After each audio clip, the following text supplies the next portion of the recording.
So I completed the Battle Pass for the Tower Battles event 100% in TDX, and I'd like to give some criticism towards the system and give my way to rework it. First of all, the Battle Pass takes super long. For me, it took speedrunning Military HQ on normal mode for around 85 plus matches. Even while speedrunning, it still took me roughly around 25 hours to complete the Battle Pass.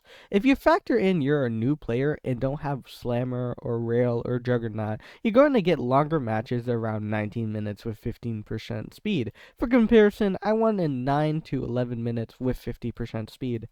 Furthermore, new players are, well, new, and most likely won't have a team to play with and grind. This sucks for the player as they are locked out and cannot get the Zed or Commander, which I'm sure is what most new players are aiming at. Personally, a lot of my friends who are new players wanted to give TDX a chance with the event, but they weren't able to as all the content they wanted was gatekept in the Battle Pass. You can see this on a wider scale. For example, when the event released, it hit 24k players for a day, but 4 days later, it now averages around 14k. That's a loss of 10k players, which is insane to think about. Of course, there are some counterclaims to what I brought up, such as, well, you have 70 days, you don't have to grind it in one day, or you could grind Nightmare Mode for faster TB coin payouts. My response to those are, Nightmare Mode is for pros who have most towers and know how to play the game, and isn't really friendly for casual players who want to grind. And for the 70 days argument, I do agree it's a long time, but you have to consider what this update was really all about. If you consider the update without the Battle Pass, it's just two new game modes and new maps. Don't get me wrong, these things are amazing, but quite bland and can get easily stale.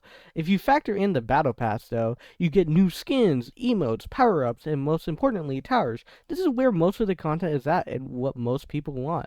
But to fully experience the update, you must grind for all of it, and that's a problem. To get the main juice of the update, the towers, you have to spend 15 hours getting the skins, then you have to spend around 2 hours getting the commander tower, then you have to spend even more time getting the commander skins and the Zed skin, and then you have to spend 8 hours getting the Zed. Most people, even across many days, don't want to put in all that effort for 2 towers. This is how I see the 70 days argument, and you can respond if you want with insight on your point of view, but no, this is not rage bait, and especially I'm not rage baiting for views. How would I rework the way you get skins and towers though? Well, I would introduce a shop system exclusive to the event. The way this would work would be each skin would cost a certain amount of TB coins, like towers do in the main shop. You get to choose which skin you want to buy. If you don't have Fragger, no problem. You can choose not to buy that skin and go for the one you want. This also applies to the Commander and Zed. You can skip out on all the skins and go for those towers only. The Zed and Commander will of course cost TB coins. The TB coin system would remain the same in the shop system. You can earn TB coins in all game modes, including the events. What do you guys think of this system? I think it's more straightforward and better, and unironically, it's more faithful to how Tower Battle does their events sometimes. I'd like to acknowledge some things I didn't have time to put in the video. I do understand hard mode for the Tower Battles event is coming out and probably will help out the grind, but we have no info on it, so I didn't say anything about it. Also, the TB event is very repetitive. Like I said in the intro, I did play 85 times, and I think it was more than 85 times.